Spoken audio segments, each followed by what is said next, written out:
Welcome back, sports fans, for another episode of The Fan in the End. I'm your host, as always, Steven Rychel. Big man to the right of me, Mr. Ben Troupe, and back on us with us this morning, Mr. Marvin Powell, the third. Marvin on the mic. How you feeling, my friend? Fortunate, blessed, man. It's all good. Happy to be back with you guys. Always a pleasure when we got the Three Stooges on here with us. Oh yeah. Well, let's get right into it. And as always, as every episode here on the South Florida Tribune, this episode is brought to you by White Wax. White Wax is the premium skincare product for active members of all lifestyles. Helps treat cuts, swelling, scrapes, and abrasions, rejuvenates and restores stress skin. Customers is used for soreness, stiffness, and recovery. Designed for athletes of all active lifestyle. Benefits include the ultra silky, non-greasy feel, deep hydration for everyday skincare, helps fight dry skin. Customers have used for eczema, psoriasis, and other skin disorders. When you head over to the website and use that code, use code SFT15FW, save 15% on your order. Let's get to it, my friends. A lot to kind of digest over this last week, and even more since Marvin wasn't with us last week. Remember what we talked about when you were last on here, right? LeBron James is just putting on a show, right? So obviously the relationship with the Lakers is over, and from what all intents and purposes, it looks like it's down to the two, maybe three teams that he's potentially going. He's not going back to Cleveland. What are your thoughts? Where do you think he fits best right now with the either the Heat, the Golden State Warriors, or the Philadelphia 76ers? Where does he fit? I think a guy who plays at that level and can do so many things on the court, even at this age, even at this point in his career, he fits anywhere. He can shoot. He can take it to the hole. You know what I'm saying? He has an inside game, outside game. He's great at facilitating. When he wants to, he can play defense. You know what I mean? So, and he just has experience, and he fits anywhere. Now, I like the Heat for him because with Bam and with Giannis, he ain't got to do too much down low work, because I don't think he likes working down there, even though he does it when he has to and does it well. You know what I mean? I think he wants to play on the other side of the 3-point line for the most part. I think, Cleveland is the fantasy, it's the story, it's the storybook ending. You know what I'm saying? You started in Cleveland, left with drama, came back, won a championship, left, and they liked it. They applauded you as you left. It's all good. Now you go back just to end the chapter, end the story. You know what I mean? And they got good young pieces over there to really make a run.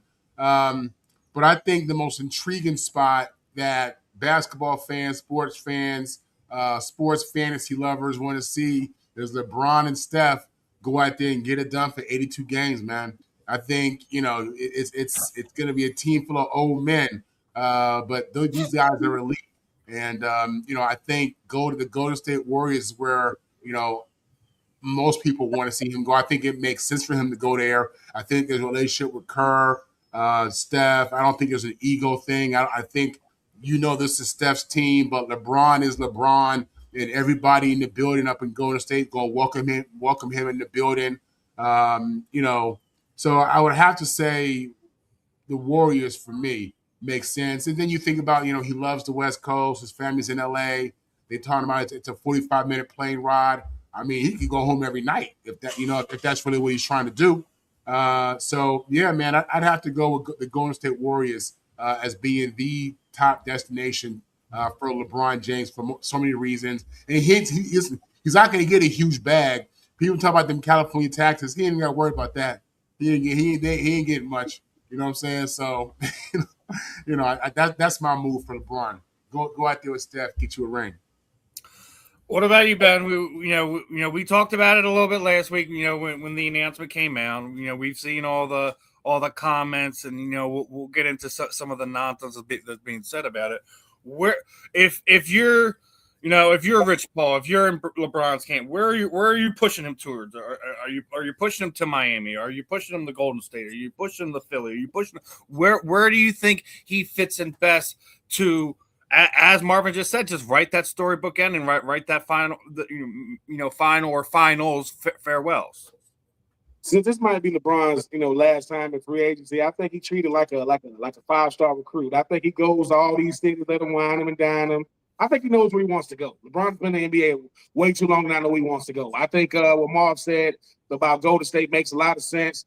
I like what he said. I didn't even think about that when you talk about Bam and Giannis. Like, it's the first time he could just play forward. Like, I can bring the ball up the court, but I don't have to play down low. But to me, storybook ending, as far as like storybook, Cleveland did that already. Miami did that already. LA did that already. Golden State is already a dynasty.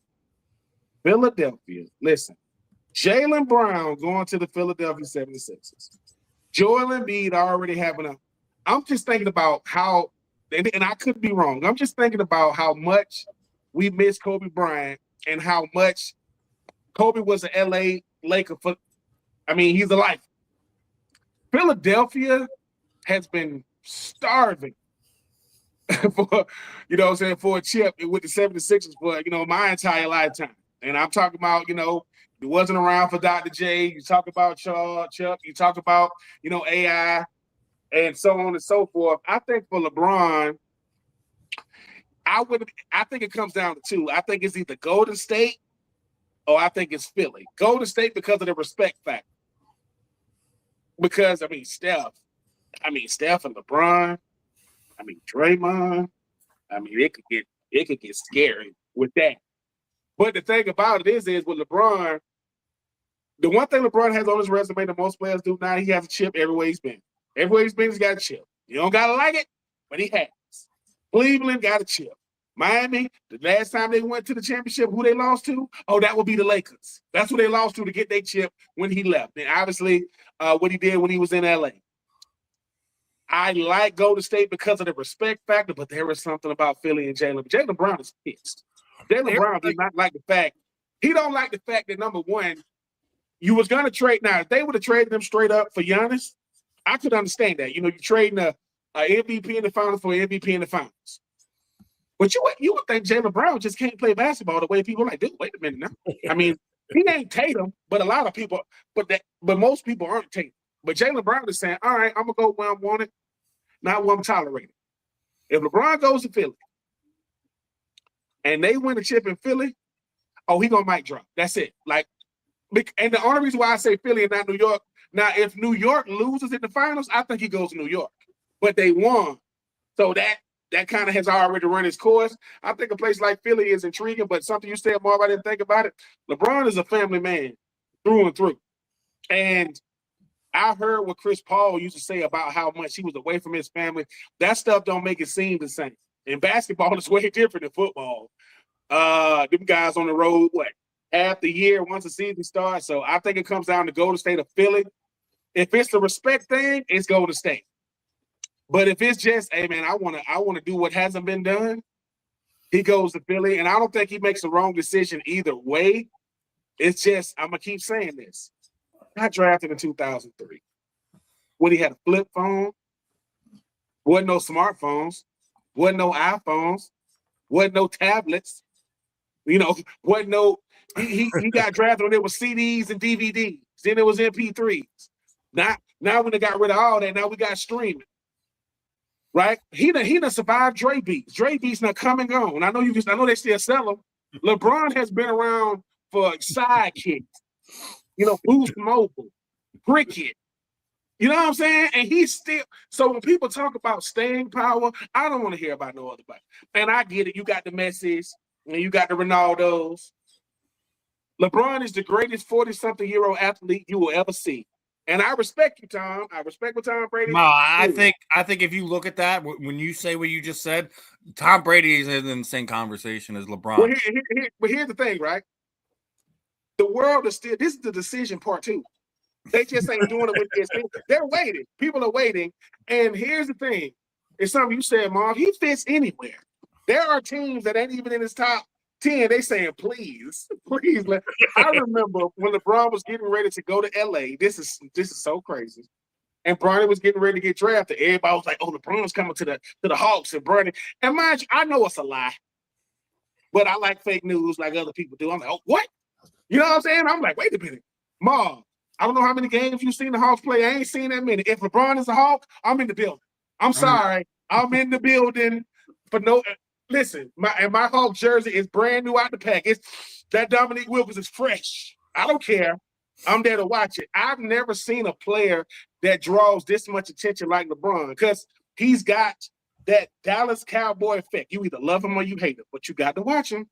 You got to see what he's doing. And the only reason why LeBron didn't make an All-NBA team in 2025 is because he didn't play in 65 games. He would have made an All-NBA team in this year. So I think it comes down to Golden State and Philly, and I don't think he can make a wrong decision either way. But I will say this. If he goes to Golden State, it's going to get ugly. Because Steph been listening to what people been saying about him. Draymond got a podcast, so he can talk about what they say about him. Technically, Draymond Green is a free agent. Is he not? Did he not opt out? He opt out. He want to get a couple of more dollars. He want to get a couple more bucks. And like I said, and I know Austin Reeves is saying all the right things. Him and Luke and those guys, LA. LeBron deciding to go somewhere, everybody options are open. I don't care what team it is. Everybody is saying, dude, you think we can help him? Yeah, LeBron? I mean, LeBron is still more recognizable than most stars in the NBA.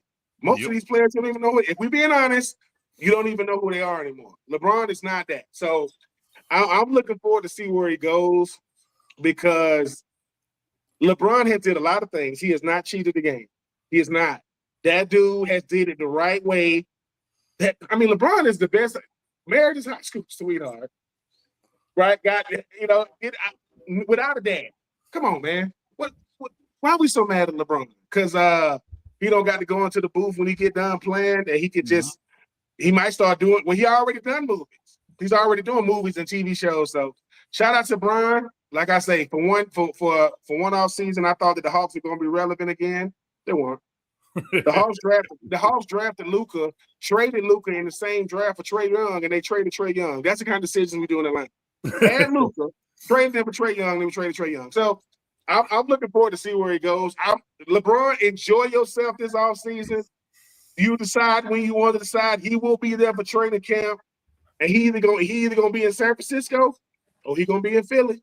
And I'll say it like this. I'll say it like this, and I'm not going to sit there. I don't have a horse in this race. If he comes to Philly, that's great. If he goes to Golden State, that's great. I think if you're really looking at it, Philly might be a better option. Just as a simple fact, if you look at it, they got a big five, not a big three. They got a big five, and that's also depending on things that we've already debated on here. If Joel Embiid can stay healthy, right? So, which we know is about as likely of us having millions of dollars rain on us from the sky, right? But it's something that Ben was kind of alluding to. That would if he does that, regardless if it's Philly or Golden State, he would be a player that has won championships on each of the four teams that he's gone to. No one's done that. And finals, don't forget, and finals MVP for all of them. I mean, I wouldn't be surprised if he did do it, if he did bring a championship. But one of the things we were talking about last week that were possibilities is, if he comes to Philly, that fan base is so rabid that they might be the voice that helps kind of push him into that real debate on having him potentially pass a Michael Jordan, which he may say that he's not chasing rings, and I don't care if he's chasing rings or not. How he decides to end his career is how he ends his career, but he'll be an you talk about this all the time. Don't got to buy a drink in that city, right? He'd never have to buy a drink as much as this is a football town, it's just as much as a basketball town too. So What I don't like of what I'm seeing is all these figureheads going out there. Paul Pierce, if it goes to Philly, take him out of the GOAT debate. What? Then you got Charles Barkley talking about ring chasing, where your Shannon Sharpe was dead right on it. Like you went to Houston, Charles, you were ring chasing too. I don't care what any one of these players doing; they're all ring chasing, and that's not necessarily anything wrong with it. No. That's what competitors do. They chase What championships. would Paul Pierce know about GOAT debates? Like, what is he? Does he talk about the same Paul Pierce and think he better than Dwayne Wade? That Paul Pierce? See, you know the thing about LeBron, though. You know the thing about it is, though, right? People say takes him out of the debate, takes him out of the debate. LeBron didn't start this, by the way. He never said, "Hey man, I'm gonna go." People started talking about it because once again we thought that nobody would ever even be in the same stratosphere as Jordan. Oh man, he is untouchable. There are two guys. Well, to me, there are three guys that you got to mention when you talk other than Jordan. When you talk about the GOAT debate, that would be LeBron, that would be Kobe, and that would be Kareem. You got to talk about them dudes, and for different reasons, right? I think Kareem is the greatest basketball player ever. Look at high school, look at college, look at pro, right? Kobe Bean Bryant. Let's be honest. We are from the West Coast. That dude I know Magic. I get it. That dude makes you watch him. Kobe. Like this dude, what's this dude, right? And ask people what Mamba mentality means. You're gonna get 1,000 different, but to them, this is what it means to me because of Kobe. And like I say, LeBron, and when you start talking about these guys and what they meant to the game, LeBron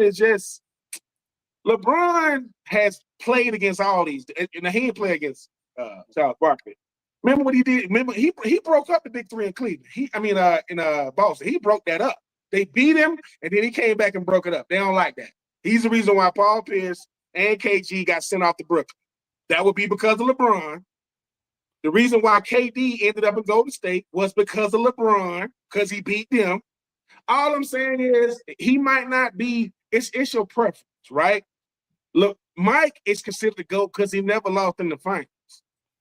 And people say, well, what about the scoring titles? You don't think LeBron can lead the league in scoring if he wanted to? He got the most points all time. I don't know. I don't. The same love that Kobe Bryant got is the same hate that LeBron gets. I do not understand it. I don't get it. But Steven, it ain't gonna take you long. It ain't gonna take you if he come to Philly. It ain't gonna take long, Steven. You gonna be like, guess what you get to? He wouldn't have to be the guy here in Philadelphia. He has Tyrese Maxey, who is under the same management as him, and they're very close. He respects Tyrese very much so.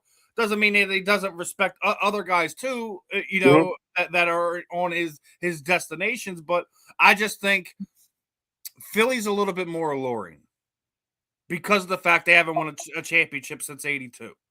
Because of the fact that it's a huge market. Not as big as LA or New York or something like that. But when you talk about big market teams, Philly's always in the top 5. And as far as viewership goes, we already talked about it.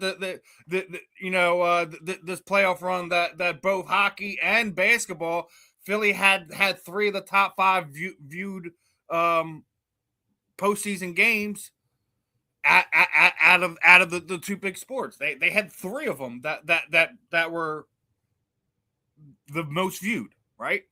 So we already talked about it. You need New York, you need Boston, you need LA, you need these Midwest teams. I don't ever think that LeBron would head to one of the Midwest teams, but I wouldn't put it past him to go to a destination like Philly, like Miami, with what Marvin had already said. Like being close to family is something that means a lot to him. And I think that's one thing that I think all of us as, sports media personalities, analysts, whatever, are kind of taking out of it and not really considering. So I think even though they're not saying anything that Golden State is the front runner, I keep hearing that Philly is. I don't think we are. I think we are one of the top choices. I don't think we're the front runners. We'll see how that all plays out. The rumor is that sometime either this week or beginning of next week, it's going to be made. So as Ben said, this is the decision part 2. Yeah, We'll get to see where LeBron's gonna sing his swan song, and I think the whole world's gonna be watching. I really don't care. You love him, you hate him, you're indifferent, whatever. He brings eyes to whatever he lends himself to. So as we're debating over LeBron and all that, there are still a bunch of free agents that are out there. Obviously, I was talking about Draymond Green. We just seen DeMar DeRozan get added to this list over the past few weeks. Is there anybody else out there that you feel that is going to make an impact on some of these franchises right now? I think it's basically just LeBron, Draymond, and DeMar DeRozan are kind of your stars that are left on that free agent list. Let's start off with Marvin on this one. No, I don't. I think this is all about LeBron in free agency this year. But going back to the Paul Pierce comment about LeBron, listen, the fact is this: a lot of these dudes, players, fans, media, are genuinely jealous of LeBron. And you have to look at it like this in regards to, Paul saying that, he's no longer in the MJ GOAT conversation if he leaves. People hate the fact that LeBron came into the league with so much noise and exceeded expectations. People hate the fact that he was, the first, megastar, if you will, certain level star to take advantage of free agency and be successful everywhere he went. You know what I'm saying?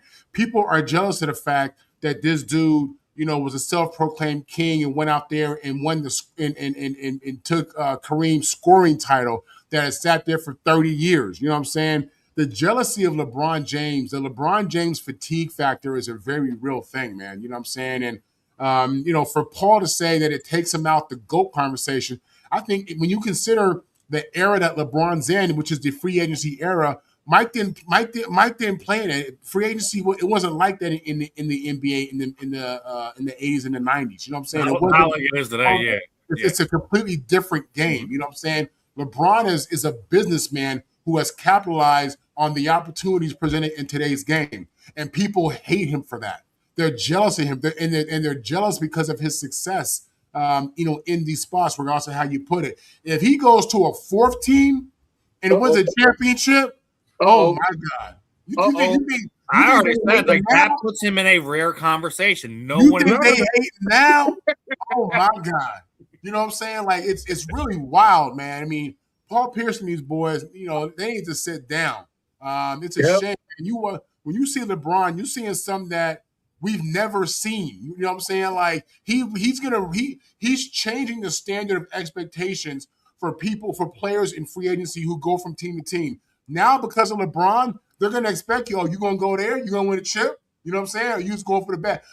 LeBron went to them spots, got the bag, and got them a chip. You know what I'm saying? He's raised the bar of what this thing really is. He ain't just going somewhere chasing the bag like most people do. He's bringing production and results at the highest level in the form of a championship. We had never seen this before. So the hate and the jealousy, the LeBron fatigue is all a real thing, man. It's real. And it is wild to me. Steve, there's nobody on that list that you just put up that. And that's what I was saying. Like, I think Bradley Beal that was the only other name that caught my attention. Other than that, I was just like, whatever. To Ben's point earlier, half them dudes aren't even know. I was looking at their faces. I didn't even know who they was. I knew that. That's why I was looking down. I'm being honest with you. T. Steibel was on there. One of those. I knew Bill, Dre, Bron. The other dudes, I'm squinting and looking like you if y'all saw. You know what I'm saying? Like, so that's what I'm saying. Look. I mean, DeMar DeRozan maybe. I know he still got some games left in. On there. He a Trojan. I didn't see him on there. Yeah, he wasn't on there. I mentioned him because he's recently over the past 5 days or so became a free agent. So, but yeah, I mean, isn't that crazy though? We talking about current stars.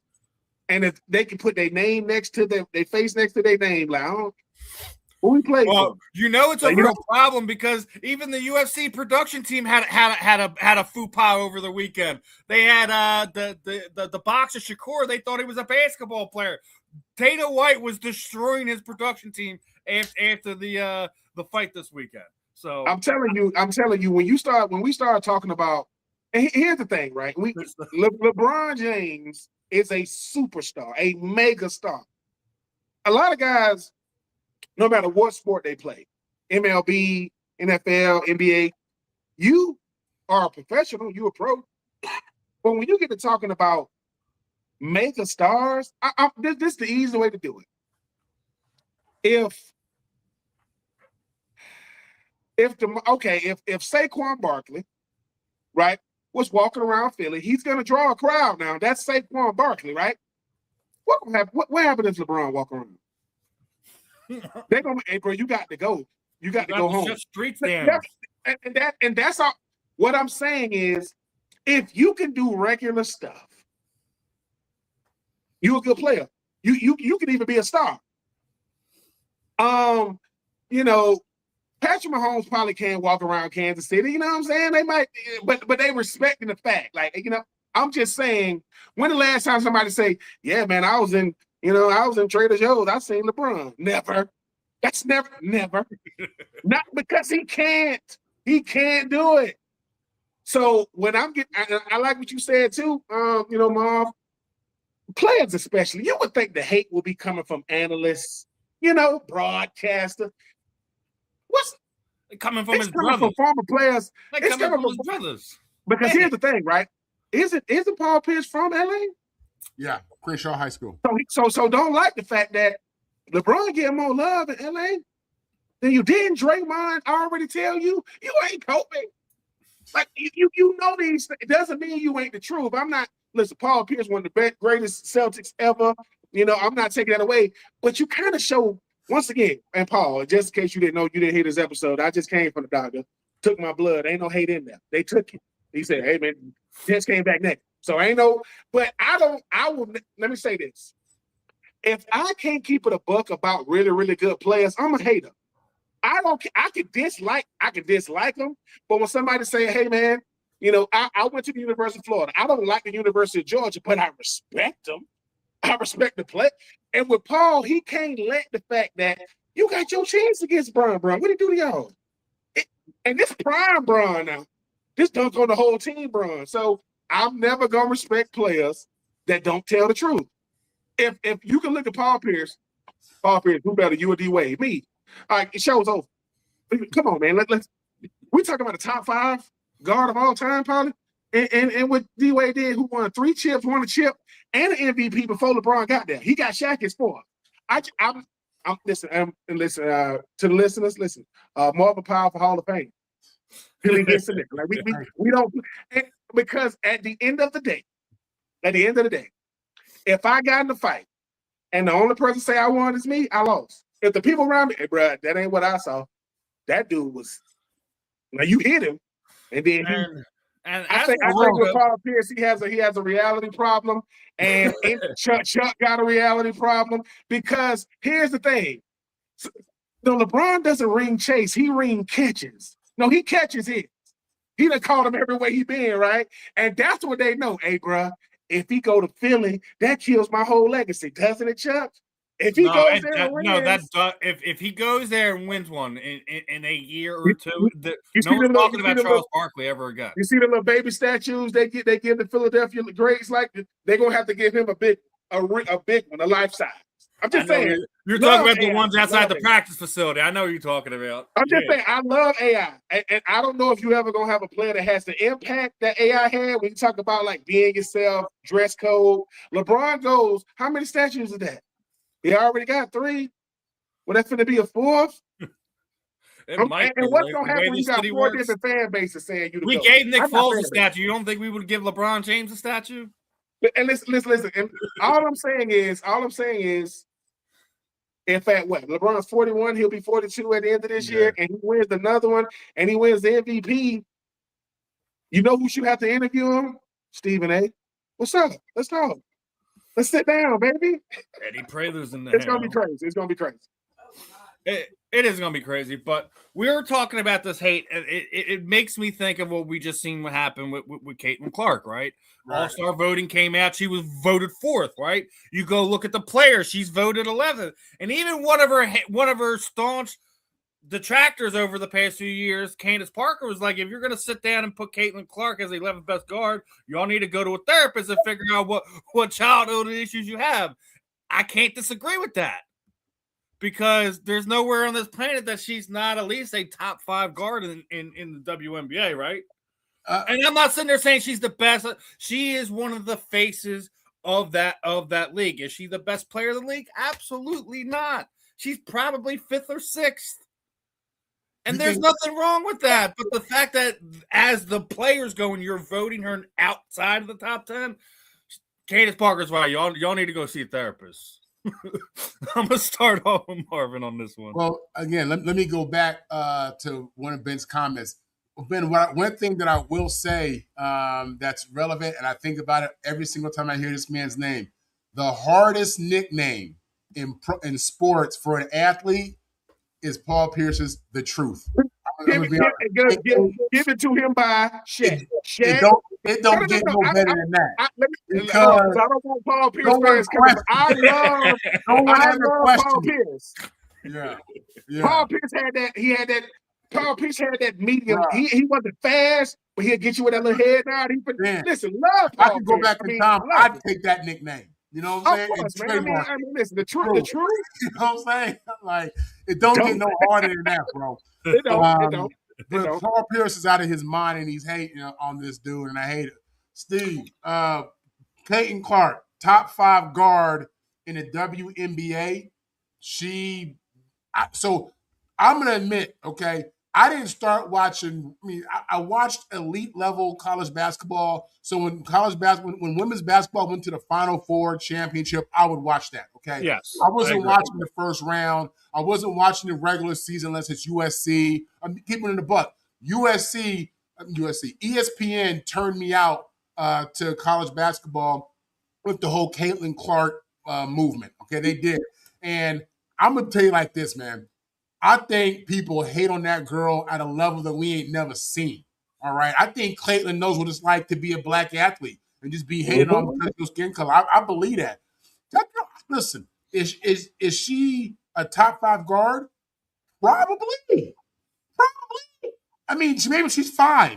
Maybe she's 5, 6, or 7 this. I mean, I don't know if it's a crazy argument. You know what I'm saying? One thing I tell you like this, regardless of skin tone, I don't know that we've ever seen someone shoot the ball like this girl shoots the ball, at least what she did in college. And that's what got me turned up and got me into this thing. You know what I mean? And I come from a program where we had Cheryl Miller, Lisa Leslie, we got Juju, Tina Thompson, and I'm forgetting somebody. But, I mean, you know, the girl's a dog out there, man. And what's happening is I think this whole thing with Caitlin Clark is going to help the race conversation and give a lot of white people perspective on what it's like to be hated on for your skin tone. Because a lot of white people don't understand that. You know what I'm saying? I'm just being, this is my opinion, all right? And I think from a race perspective, you see it with Caitlin. You see what it looks like, right? And you can't really deny it. So I think it's purely race-driven. People just uncomfortable with the fact. It's like people uncomfortable with LeBron James, uncomfortable with the audacity of young people of color who want to go out there and be great. People are thrown off at this whole situation because it's an anomaly, and we've never seen it. And she's getting so much attention and so much money, and the money is a big factor in the equation because when you look at what she's doing, if the endorsements and what the other girls ain't getting, it ain't the same. But she's the draw. She's the draw. Like her, love her, hate her, whatever it is, she's like Floyd. People show up just to see her win or lose. You know what I mean? She's the draw. It is what it is, man. Candace Parker is the real deal. Rookie season MVP, all that stuff. Nothing but love for her. But I do think it's probably fair to say that Caitlin is a top 5 guard in the league. I do. And maybe she's 5, 6, 7. Still makes her a top. That's why I said when I heard that the players voted her 11th, I'm like, outside of the top 10, you could have voted her 8th, 9th, whatever. But when you're outside, The 11th player or the 11th guard.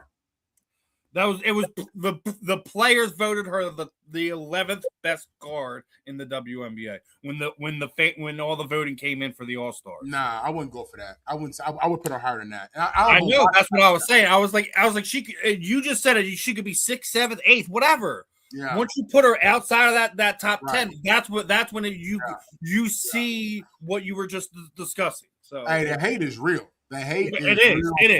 It is. The hate is real. I don't listen. I want to hear what Ben got to say about this, but I truly look at this thing for what it is. I call it what it is. That girl is hated on for horrible reasons.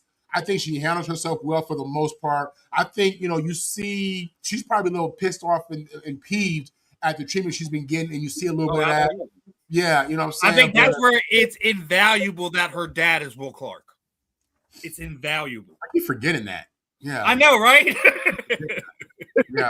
Baseball player, right? He played for the Giants. Back in the day. He got in a fist fight with Ozzie Smith before. It was great. Yeah. Well, obviously her dad, played pro ball. He's giving her the mindset. What he's telling her is leave that alone. You just go out there and ball. You know what I mean? Exactly. The hate is going to hate. The hate is attached to success. It comes with success. You know what I'm saying? Yep. If you getting bands, if you getting a bag, if people love you, if people put you on a pedestal, you're going to have people who automatically hate that. That's just what it is. You know what I mean? I say it all the time. As Americans, we love those underdog stories, those rag to riches stories. But you want to know what we love more? We love knocking stars off their perches. We love drama, man. That's what it comes down to. We love drama. It don't sell as high as sex sells, but we love drama, boy. Nah, we're still talking about Diana Rossini and Mike Vrabel tells you. It's man. You see Diana on that cruise. Hey, listen, you got to fix what you broke. Jeez. Hey, man, I think Marv bring up the best point though. When the WNBA was built by black women, the league was like Lisa Leslie, Cheryl Swoops, but the face now is Aja Wilson. But the biggest brand, the one that pushes it, is Caitlin. So let's just say she is the 11th best guard. So I do not care because the fans are going to decide this, right? Mm-hmm. That means that's popularity. But she's still a hoop. Make no mistake. If she wasn't who she was, we hear more about Caitlin Clark getting hacked than when Shaq was in the NBA. Every game, something is happening, right? Every game. When you are the NFL and the NBA, they don't have a problem with who the face is. They don't have a problem with it. The players don't, the refs don't, the fans don't. The NBA they got an image problem. Your best player is Aja Wilson. She just signed a $1 million contract. She got to shoot. Caitlin Clark is who everybody knows because everybody talks about her every night because somebody either hacking her or doing something. And when the players come around, when the players come around and talk about her, you be saying to yourself, are y'all watching what we watching? Are y'all looking at what we looking at? Because I'm not saying you're getting all this money and all this kind of stuff because of Caitlin, but you wasn't getting it before she got there. You was not even talking about $1 million contracts. And sometimes if black women did build this game, I think Paige Buckner that came out of Connecticut, she even said this. Yeah, she just made it. But just because one person built it, what did she say? Some other person is pushing it, and it sounds like every time people come together to talk about Caitlin Clark, it's always she ain't this, she ain't that. Well, she's something. She's something. And if Angel Reese did everything she did in college and didn't have Caitlin Clark attached to her, she would still be a big time player, but it wouldn't be like this. So Eddie's comment is great. The WNBA. They don't talk to each other about, hey, you got to protect two people. You got to protect your star, that being Asia, and you got to protect your face. That's Kate. If you don't believe me, if people say, hey man, who's the face of the NFL? People say, oh man, Patrick Mahomes. He's still the face, even though Matthew Stafford just won the MVP. But who won the Super Bowl? Oh, Sam Darnold. Who has been the most? And the NFL has no problem with that. Not a problem. Who's the face of the NBA? If we keeping it honest, probably Wemby. If we keeping it honest, he's probably the face. 7'6", just signed the max deal. And the NBA don't got a problem with it. Who's the face of the WNBA? If we being honest, yeah. Caitlin is the face. Caitlin is the face. Aja is the player. Yeah. And there shouldn't be anything. But here's the problem. You fighting so much to get recognition. Dude, I'm on the court. I don't even know who the Indiana people are. The lady who be doing all the points, she got the point meme. The little blonde lady. Sophie Cunningham. We're getting to Sophie in a minute. We're getting to Sophie. You know, and all I'm saying is, if I'm in the, it's like this. When I was in the NFL, I was never going to be a big name like that, but I didn't care. I didn't mind talking about other players. That kind of stuff don't bother me because I'm like, yeah, man, we get to share the same field. And hopefully I can do something to make you remember me. But at the same time, when I go back to Swainsboro, Georgia, where I'm from, man, they ain't talking about Peyton Manning, baby. If they want to talk about it, we can talk about it. And I ain't got no problem. I think with the WNBA, let's just call it what it is. They're not using this much spotlight consistently. See, people talking, that's what y'all want. You want people to talk about you. You want the money to come with it. But who's the reason why? They'll go, well, I don't like that part. So you got the money, you got the fame, you got the recognition. Who helped you? Caitlin. Who? Caitlin. She helped you. And I'll never, okay, if we are a band, right, and Marv, you the lead singer, and Steven, you the drummer, and I play the guitar, they're gonna know the lead singer a little more than the people playing the instruments. They're gonna know you just a little more than us, right? But that's why we get solos when we play to show off a little bit, right? But when they go, Marv, as soon as I go, didn't we decide who was gonna be the lead? We say you were gonna be the lead singer, right? I said I was gonna play the guitar, you gonna play the drums. Now they're saying I don't want Caitlin to be the lead singer. Too late. We can't flip the band now. You know what I'm saying? Like, are we serious? So Michael Jackson finna go back to being a part of the Jackson? No, he was already in the line. I won't ever get that, and that's why a lot of things don't sustain itself because the role players don't like their role. Why not? When I won the SEC championship in 2000, I played about as many minutes in that game as the fans. I still got that ring though. I'm still in that picture going like this. I still got close because people go, well, wait a minute, Ben, you ain't do much. Yeah, but I was on the squad. How many players didn't contribute to the championship game, but they got their ring, baby? Y'all got to be the face and the star. No. I'd rather be like, hey man, what was Saquon like when you played with him? Oh man, what was Steve McNair like when I played with him? Eventually, I don't mind that. What if I say he was trash? I don't want to talk about him. I'm the biggest hater. MVP was trash. I will never do that only because, you know what I'm saying? It's like, where does that even come from? I'm still getting my money. I'm still getting paid to play a sport. And I got to talk about Caitlin a little bit. Oh, man, she's nice, man. You don't see, I mean, she got rid of, because when you say, man, she ain't even that good, I don't really want to, like, come on, really? So and once again, we're going to say this again. Black women built the WNBA. Lisa Leslie should be the logo. If she's not, or Cheryl Swoops, that should be the logo, right? They are talking about y'all right now because you got youngest that's making it bigger. Because they weren't making money for a long time. I don't even know how much money they're making now, but they make it. So when Lisa Leslie and all them be saying, well, we wanted that, it take time, man. You think the NFL is what it is now, what it was back then? It's grown.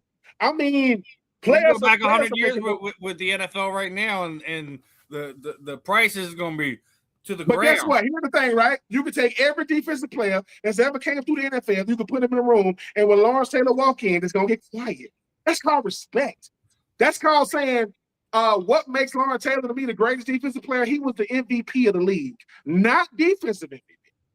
He was the MVP. Mm-hmm. So we just come from a different. Listen, we come from a different cloth. I ain't with that disrespect stuff. You ain't gonna never hear me say Tony Gonzalez was all right, and Isaac Newton he was okay. That's crazy. No, they was them the goats right there. Listen. Once again, public service announcement: Marvin Powell for Hall of Fame. If you ain't saying it, you need to start saying it. And when he goes in, Marvin Powell II need to go on that stage, and then we're gonna say, take your time. Take your time, sir. Let him get it all out. Because I got to meet and know Jared Payton, Walter Payton's son. He said, Troupe, I didn't really know what I was doing when I was enshrined to my daddy. I didn't really understand the magnitude of the moment. Marv, when you get that call, yep, I'm gonna say, listen, man, Kleenex, go ahead and give him a sponsorship because he's gonna need it. Yeah. And I want you to sit up there and say, hell yeah. Pops, hey. So I see some of y'all Al Capone. I see some of Al Capone people in the crowd. I ain't scared of y'all. Gotti. Gotti. I'm sorry. Capone was way before that. I'm sorry, Gotti. I'm sorry. Listen, Netflix. If y'all hearing this, please throw a boatload of money at Marv. I just want to hear this story to be able to say, right. Hey, who is that outside? Don't look out the window, son. You notice you're saying Netflix and we're not saying Ben, that's exactly how it was, dog. That's how it was. And guess what? With the type of things we've seen on Netflix, I at least want to see something like that. And then Netflix gonna say, your dad's in the Hall of Fame, right? Like, no, he's not. What you mean he's not? Yeah. So this the Hall of Famer. No, this is supposed to be the Hall of Fame of hell. Yeah, he's supposed to be there. I got popularity, baseball topics, and I'm gonna move on. Yes, sir. The Caitlin Clark situation wasn't the only black eye that the WNBA gave themselves this past week, because if you don't know that, the WNBA's, chief operating officer was supposed to sit down with Dan Patrick and flaked on him, and then when he turned around and was basically like, "Oh, well, my PR said that this and that," and listen, there's a lot of people you're allowed to flake in this world, but somebody like Dan Patrick on that stage is not somebody you do this to. With all that's going on, with all the questions that people have, you sit down for Dan Patrick. And he made it clear they weren't told they couldn't ask X question, B question, this topic, that. They were just given kind of like this is going to be like a State of the Union type of conversation, right? And they flake on them. Now, we have athletes flake on us all the time. From things happen, life happens, whatever. But if you just going to leave, first, you're going to do a Zoom call, then you're going to be in studio, then this happens and that happens, and then you just completely ghost them. Yeah, Dan Patrick's as well when it's right to call him out, and this is yet another way that the WNBA is harming themselves. Dan Patrick was going to do nothing but probably raise up what your guys already doing an accomplishment. And yeah, he was going to ask you probably some tough questions. That's the point of it. That's why you go on there. You either say like we don't really want to discuss this, and we want to get some more information on this. But I mean that is top level idiocy when you're trying to grow your brand to unheard of levels that it's ever been. I'm gonna start off with Ben on this one. What do you think here? This is just bad move from the upper management in the WNBA. Yeah, that's a horrible move. You're smelling yourself too much. You always talk about you need exposure. You're always talking about, you're trying to push the brand. No, you're not. And here's the thing, right? Are you in a position to allow the high face? You don't think Dan Patrick know how to go about getting an interview at this point in his career? You don't think he knows a lie when he hears it? What you mean? My team, your team is who I communicated with to get the okay. Your team answers to you. And here's another thing, right? You don't want to answer questions, hard questions. No. I want to know where you stand, because until you answer questions, I got to speak for you. And now I'm not going to speak for you in a good, in a good way. This was a bad look in a lot of ways. As a person who was been blessed enough to do a bunch of interviews, ask me whatever. Because I cannot control the answer. I mean, the question, I can control the answer, though. You can ask me whatever, and I can control what comes out of my mouth. You are at the highest of the high. I don't remember Dan Patrick talking to many WNBA commissioners before you. I don't even remember nobody even reaching out to try to talk to you. When they finally do, you flake on them. Come on. And then, instead of just saying, I F this up, that's my fault, we're going to get this right. My people, your people, If Dan Patrick wanted to talk to me, he can get in contact with me. I ain't gave him my info. Steven, you ain't gave me your info. Marvin, you ain't gave me. That's a lie. Dan Patrick is saying, I think I've earned the distinction of deciding who I want to sit in this seat. I can pick at this point. I picked y'all. Y'all on fire right now. I want to be able to hear it from the top. Wow. Because here's the thing, the damage control, you're going to have to do something. Because they're going to have to do something to make this right. Only because when it comes to the media, the WNBA is a bad moment away from going back to where they came from. That's not right, but they will. You'll go back to purgatory real quick if you get to doing stuff like this. Only because, I mean, Dan Patrick is a lot of things, a nobody he is not. He's not a nobody. He's not a person you could just go, I mean, Dan Patrick said something, all news outlets and sports outlets picked it up. We're talking about it on the fan and end. Hello? So I don't know what they're going to do, but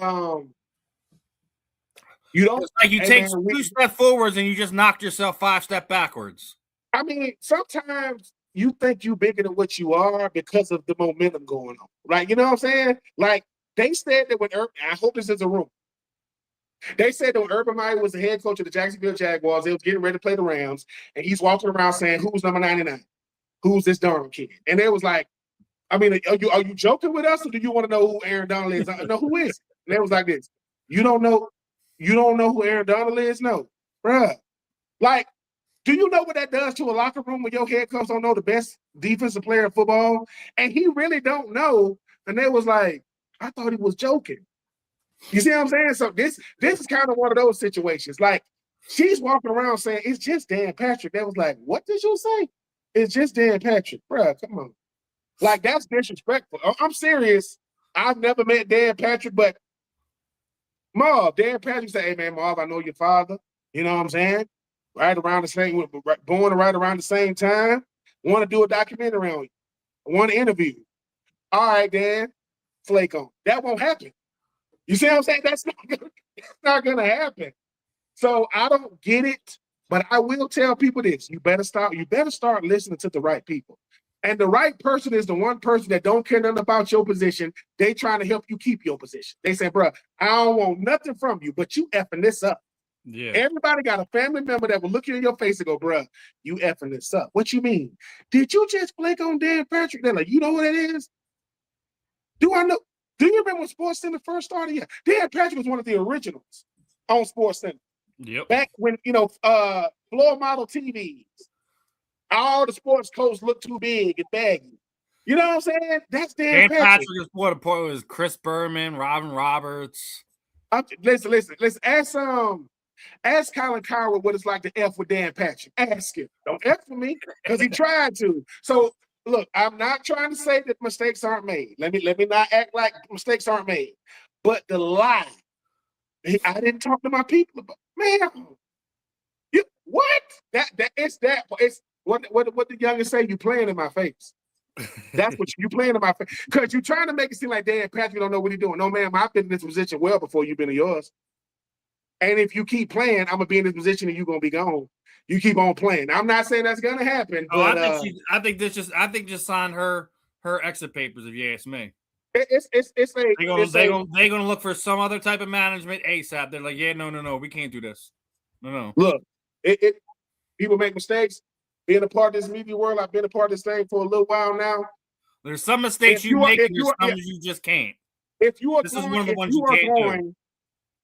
going to cancel on somebody, you give them ample time to reschedule because it doesn't sound like she rescheduled it either.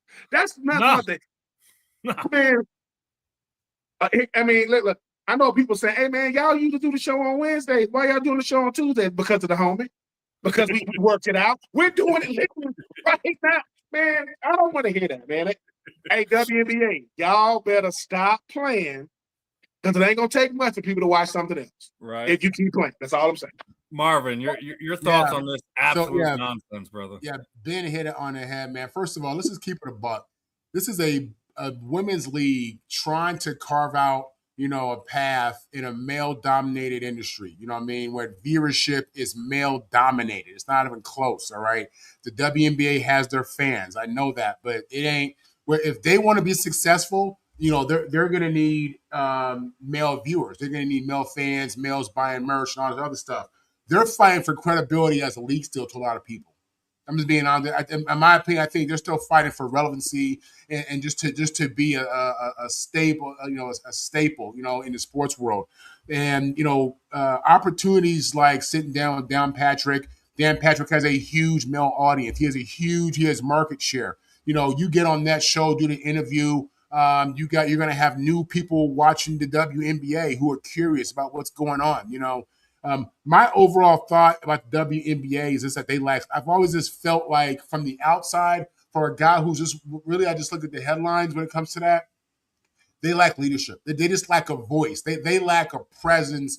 They need somebody in there with the presence of voice, somebody who, is known. They need extra help in carrying that torch. And, I don't know if this later, and I know they just finalized the new CBA. Players got massive increases and all that stuff.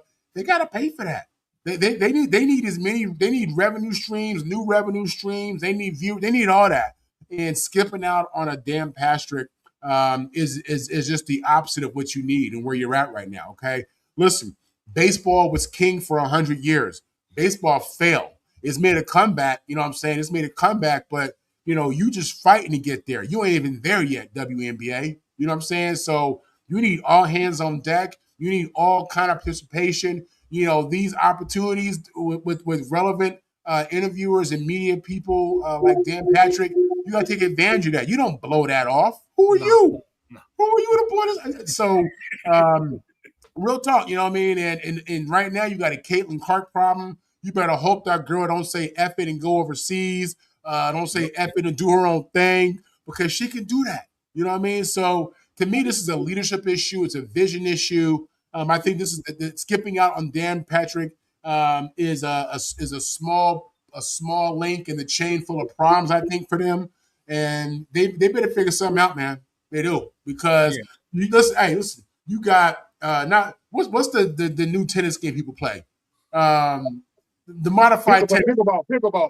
You got pickleball coming up. I mean, you got a lot of things going on out there. About to be in the That's what I'm saying. That's what I'm saying. Like, listen, you trying to carve out your space, get market share. You better pick it up and do something different, because this ain't it. Yeah. You don't do it, and as Marvin and Ben was sitting there saying, you don't do it to who you're doing it, and don't give ample time, and don't sit there and lie to their face and give them excuses. Man, if something came up, if you got tied up with some type of business type meeting or something like that, you just say like, hey, this came up. We didn't expect this to happen. Let's reschedule it for XYZ. None of that happened. When none of that happens, this is exactly what happens. You don't piss off a Dan Patrick. You don't piss off a Rich Eisen, because media-wise, they will crush you. And that is exactly what's happening.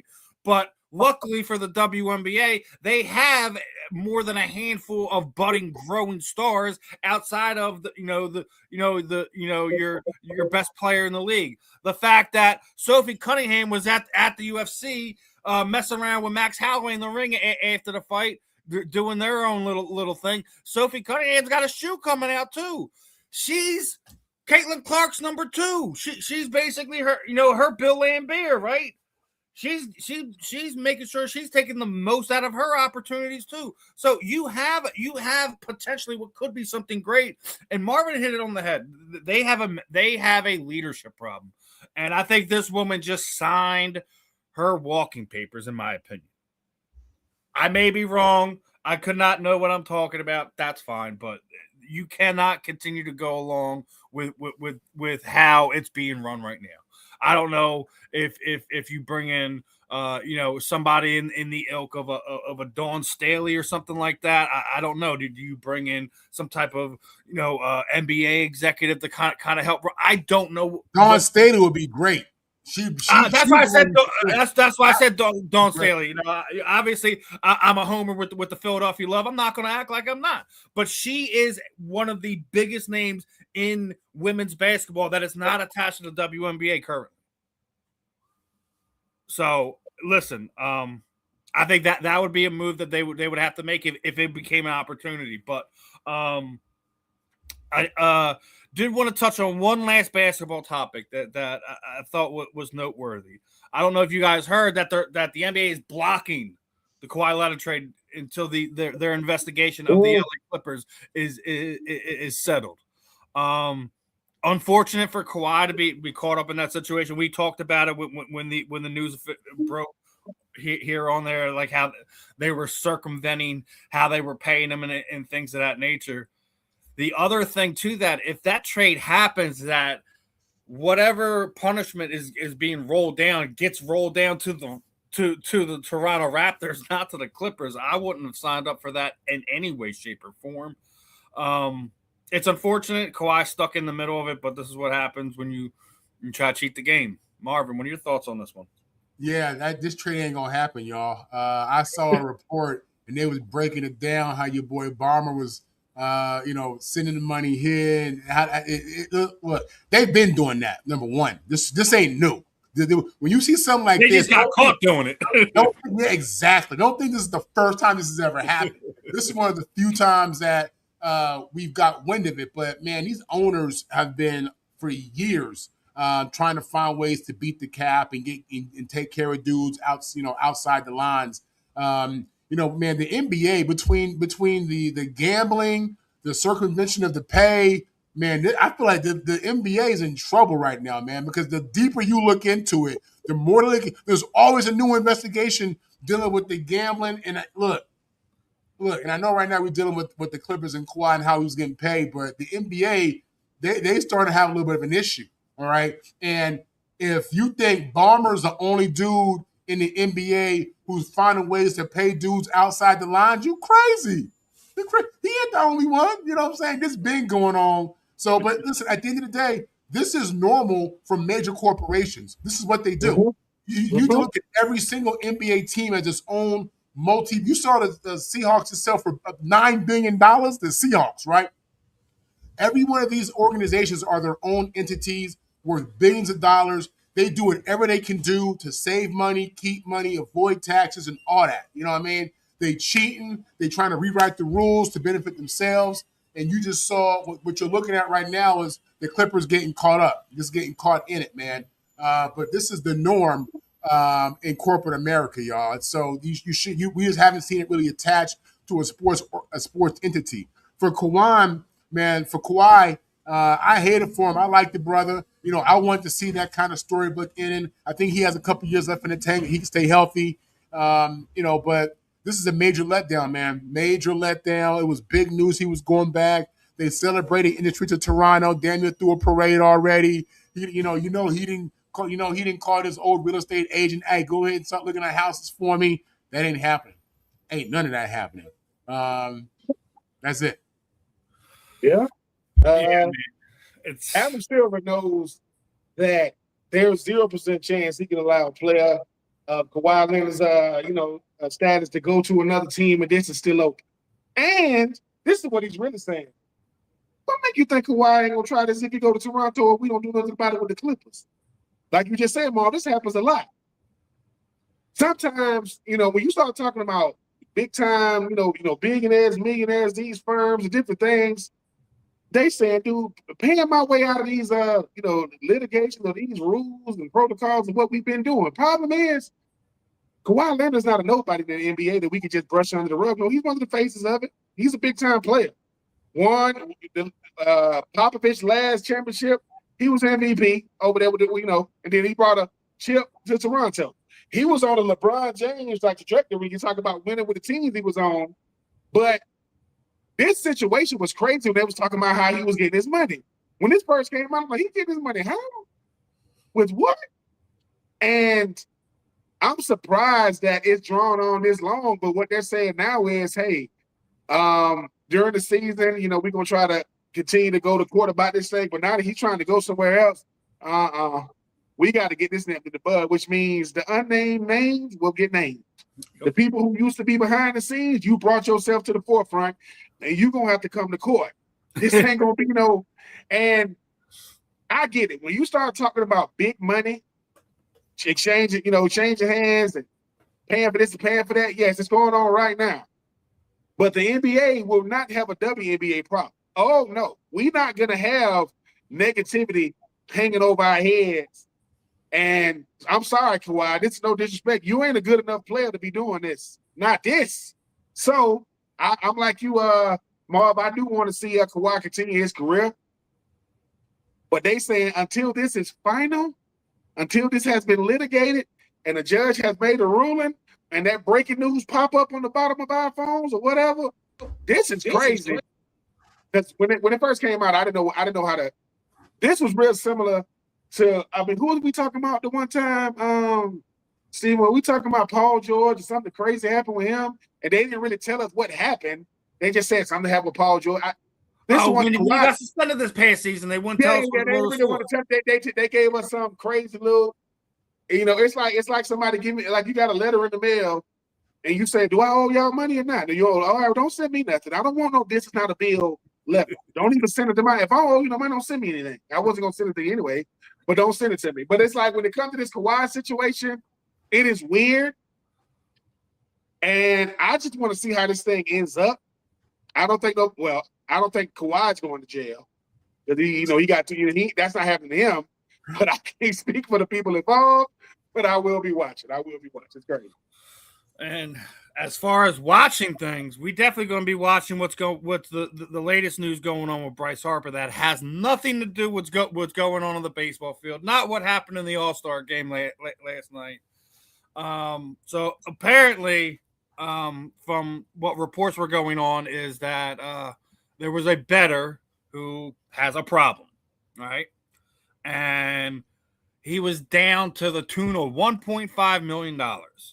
And FanDuel decided it was a good idea to pay Cameo to have Bryce Harper do a little video for him. Now, all of a sudden, all this stuff is coming on Bryce Harper and all that. After that video, that said bettor done lost another $1 million and is currently in the process of suing them. So Bryce is named in the suit. So obviously he had a comment came out and basically said in response to an article of the Philadelphia Inquirer, I wanted to state the following facts. I joined Cameo to engage fans through paid personal videos. What happened here went beyond anything that I knew about or approved. In November of 2024, somebody identified themselves as Britain, submitted an order through Cameo, personal holiday video for Terry. Cameo had a separate category for business video requests. At the time, I did not know this video would be used for commercial purposes. The request included a short script I read, and it in good faith, FanDuel then put its own logo on the video, used it as a gambling promotion. Did not know FanDuel would do this, did not consent to it, and FanDuel had no right to do it. Had I known FanDuel's true intent, I would not have made the video. The same had been true had I known anything about Terry or his situation, any alleged partnership between Cameo and or FanDuel. To the contrary, Inquirer suggested that I did not know the Cameo video would be used for FanDuel VIP promotion. I have no affiliation with FanDuel whatsoever. Counsel has directed me to not comment on this any further at this time. So my question to you is it fair that their people are dragging Bryce into this? Shouldn't it be more on FanDuel and the fan taking personal responsibility, sitting there saying, I can't do this. I'm going to lose my house. I'm going to lose my kids. I'm going to lose my family. I'm going to lose my job, etc. Why is it Bryce Harper's taking the brunt of this? But this is my question. Maybe I misunderstood. Why is the fan blaming someone else for losing a bet that he placed? I don't get that. Is that the whole question? Apparently, this person has a problem. He has lost to the tune of nearly $3 million in bets, mainly on the Philadelphia Phillies. So apparently, he had let them know that he was in trouble. They turned to Bryce and sent him a personal video from Bryce. Then he turns around and blows another $1 million in bets. Okay, so they enticed him with the video from Bryce. Yeah. So they're using him like a fish on a hook. Like, oh, come on, let's just bet some more. Yeah, I got you. No, for Bryce, I hate it for him. He basically, it sounds like he got duped into an ad, into a marketing scheme that he wasn't anticipating or didn't agree to. And that's an issue for FanDuel if they did that. I mean, this is an elite level athlete who gets paid millions of dollars for endorsements. you can't dupe him or trick him into doing a marketing ad at all. So that's nuts. That's gonna be an issue for FanDuel. And in regards to the dude, nobody put a gun in your head. I don't care if Bryce Harper did a video saying your name. I don't care if Kim Kardashian sent you a video. I don't. What they got to do with you hitting send with the money? What they got to do with you saying, yeah, let me go ahead and personal accountability, man. Come on, that's wild, man. It's only in America, man. Only in America, where when people do stuff like this and then claim to be the victim. You know what I'm saying? Now, I don't know, man. I saw the story. I saw the headlines of the story. I just now have an understanding as to what why Bryce is upset, and I get it. If I was him, I get it, man. If I'm him, I'm shutting my Cameo down and like, listen, you have to go through my agent, and this has to be completely vetted. Like there has to be something done. That's the thing. Bryce Harper could be accused of a lot of things, but like you gentlemen just said, it's like, so let me get this straight. You saw a Cameo. Oh man, I want to bet. And you lost. That's how betting works. You either you bet, you either win or lose.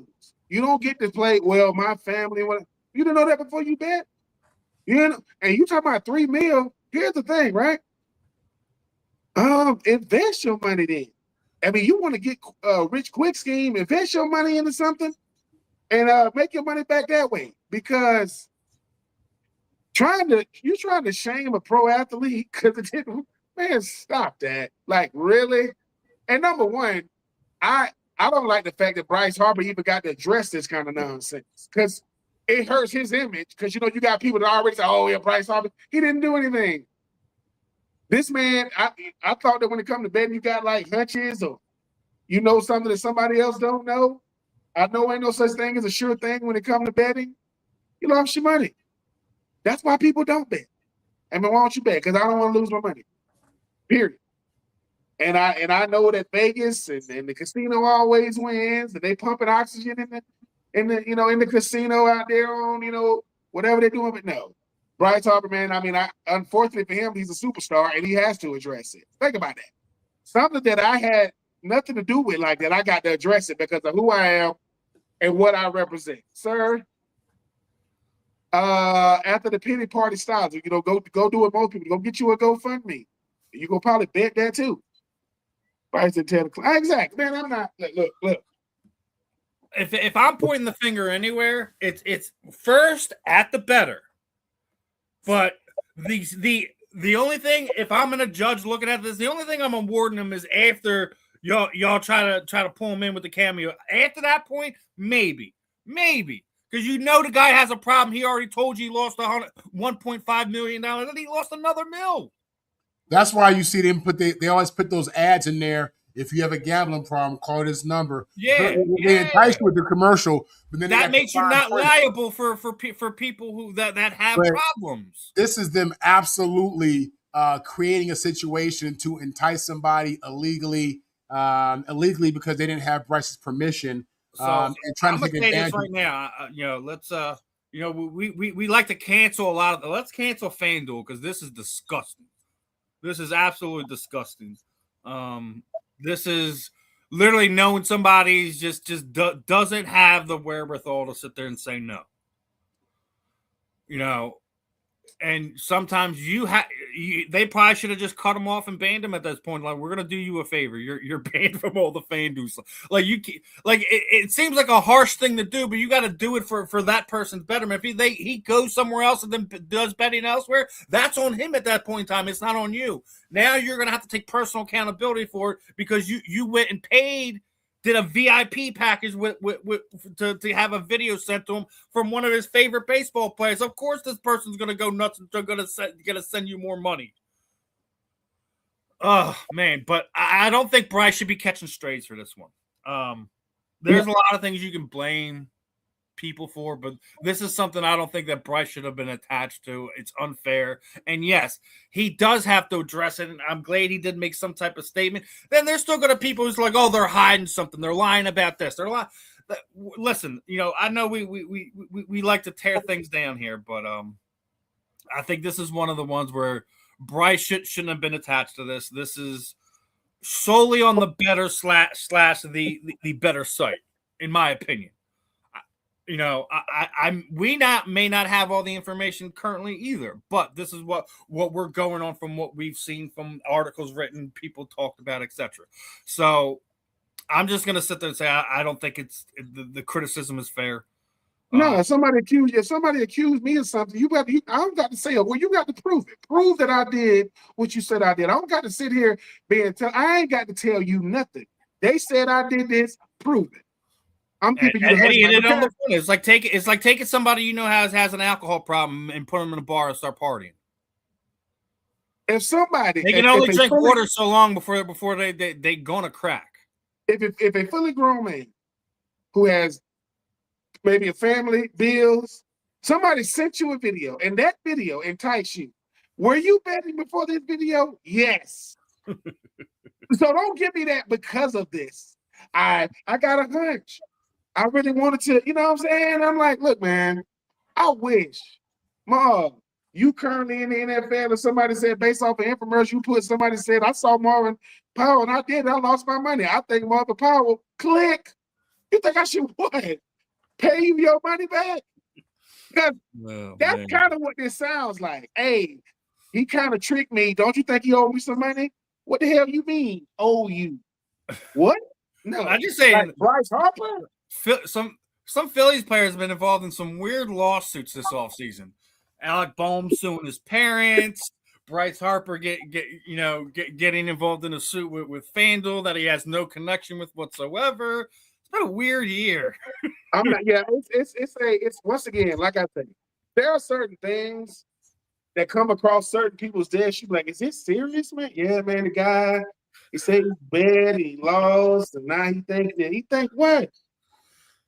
So if somebody watch a commercial with me on it, hey man, I'm a bet on the Phillies. And we lose, man, that's great. Look, hey man, stop betting, man. And I like for real, like this might not be for you, for real. Because I thought they're losing $1,000. It was $3 billion. He lost 1.5, and then at the 1.5 markers when they sent him the video, right? And then he lost another mil after that. So he lost at least $2.5 to $3 million. If you betting $1 million at a time, then you got good problems. You know what I'm saying? And you must got it. So I mean, what are we talking about? Like $1 million? Facts. I mean, I'm just saying if he's like regular old Joe, like where you got $3 million laying around that you can lose? I thought that's what betting was. Like, this is money I can afford to lose. I thought that's what you did in betting, right? Like, I could afford to. Now, sometimes you're going to gamble a little bit, but you like, yeah, bro, I mean, lost 1.5. Let me go back at it again. 1.5, you didn't learn from that? No. Man, the only people that can do that is like people like Dana White and Rupert Murdoch. He's just like, I lost $3 million tonight. It's all right. Hey, man, like I said, hey, I'm just saying, people got that. The economy might not be good, but certain people, it ain't bothering them at all. Like, yeah, man, I'm good. Well, going from the crappy side of baseball, let's go to the fun side of baseball, right? Major League Baseball draft came by, and nepotism was the king of the night. Jim Thome's son was drafted. Barry Bonds had a son that was drafted. CC Sabathia had a son that was drafted. Andy Pettit had a son that was drafted. Otis Nixon had a son that was drafted. I mean, you had at least 6 former either All-Stars or Hall of Fame level players had family members or sons drafted in this year's draft. I thought nepotism was getting buried in football. Baseball's like, wait, hold on a second. Hey man, they want some of that bloodline. If some of these guys that we ain't never met, hey, I mean, I'm just saying, Barry Bonds, CC Sabathia, I think his kid went to Vanderbilt, Jim Thome. You know what? Good for them though, because Marv, I'm gonna keep saying this. To follow in your father's footsteps, the same sport, I do not know what that's like. I'm pretty sure it's either really, really good or really, really bad. It probably in between, depending on you. And you went to SC. I get these. I mean, but when you think about it, right? Let's be honest. If your dad is your hero, which most of us, our dads are, what else are you gonna do? What is Thome's son gonna do? Construction? Yeah, man. Yeah, construction. I mean, what is Tiger Woods? You do it in the right city. If you do it in the right city, you could do something like that. The luckiest young man to never have been born is Barack Obama Jr. Because what is he gonna do? Like seriously, like what can he do? Hey man, what you do? Oh, I'm the president. No, I'm the president of this company. That's all. I mean, yeah, like everybody ain't gonna be so. But, I ain't mad at it. You got Bond's son going to San Francisco though, so hey, look, Jerry Rice's son played football, play receiver, like his dad did. You know, Chris Carter's son played wide receiver, Marvin Harrison Jr. So, hey, I can respect it. I mean, Larry Fitzgerald's son go to Notre Dame.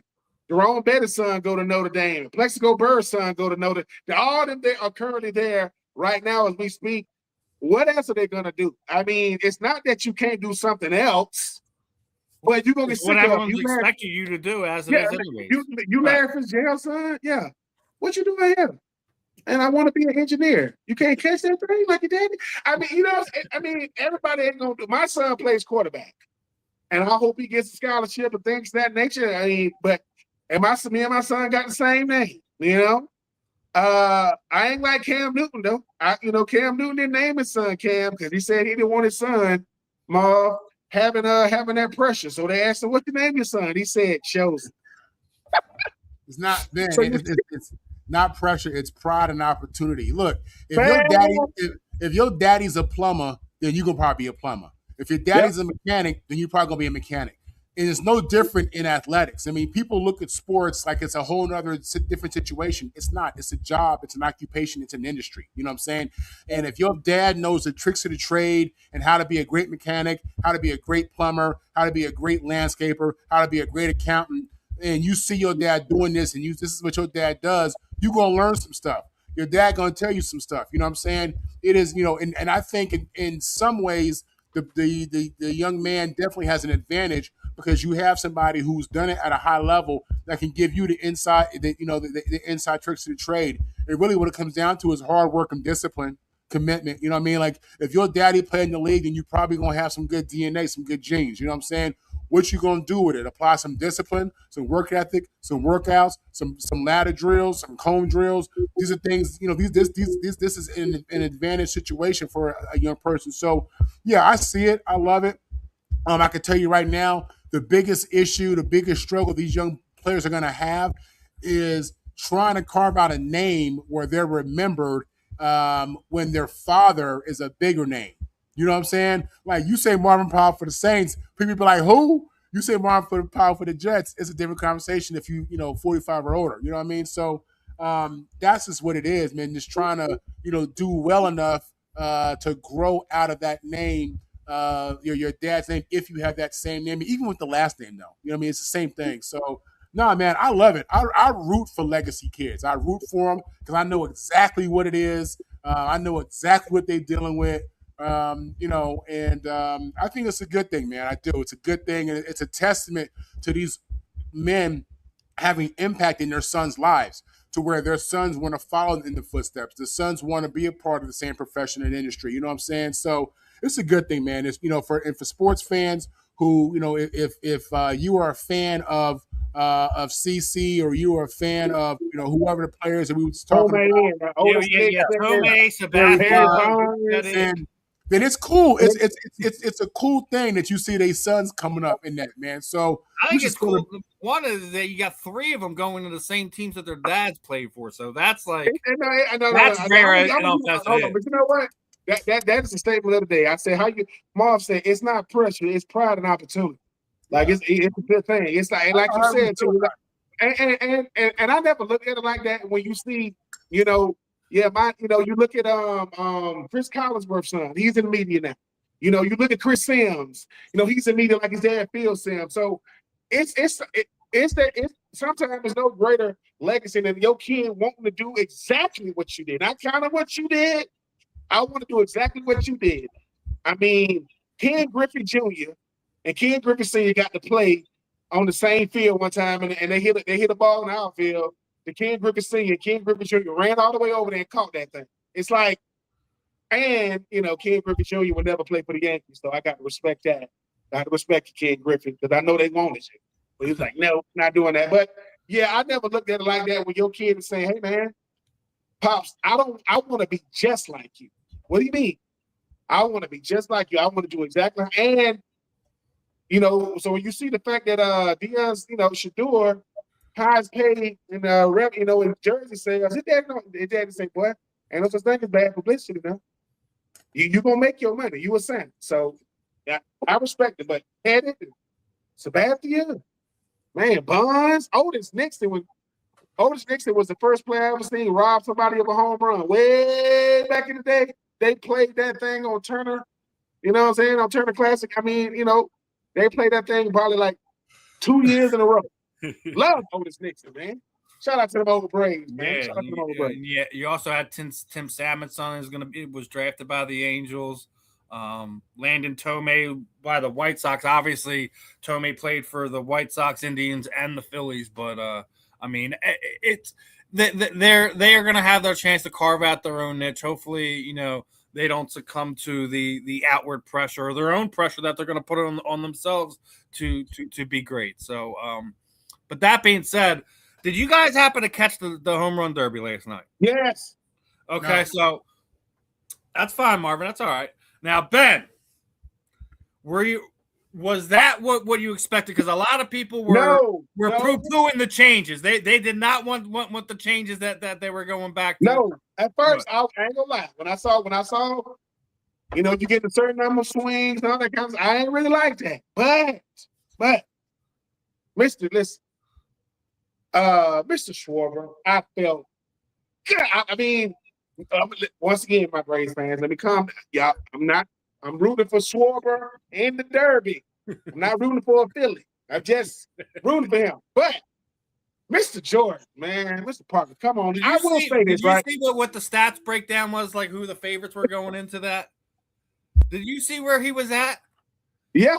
He was at 8% to win it. And look, I think he's the what? He's probably the youngest in the field. And he's now the only Cardinal to ever win the home run derby. This is what I appreciate about it. I want the home run derby every year to be suspenseful like that. Schwarber, you knew. How do you hit 11 in the last round and then just that's watch? Crazy. I mean, I will say this. What's the guy that almost got hit by a pitch? What's his name?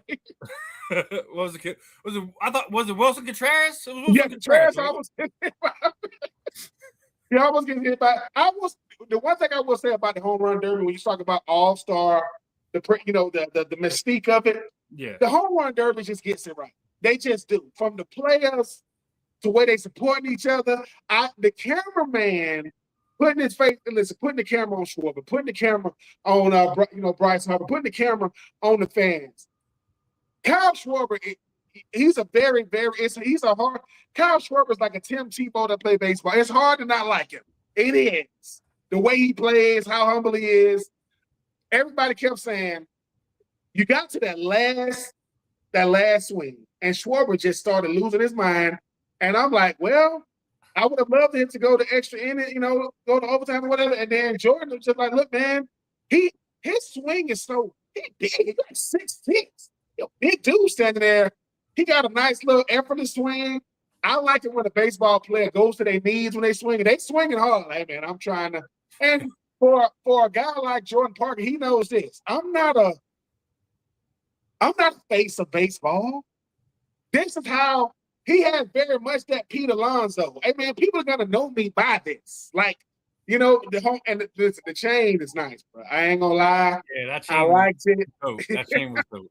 I will say this though. If you ever, to me, the home run derby is how you introduce young people to baseball. That's how you introduce them to it. Because it's pure, it's beautiful to watch. And the camaraderie out there with those players, that's the one time you could put, rivalries to the side. You could kind of let your hair down a little bit. And it was, Schwarber, man. Schwarber is like a little, he got power. That thing be coming off. And for Schwarber, right, that's when he hated being himself. They got the camera like right here on his face the whole time. And I think it's one of the cameras. Did you see that?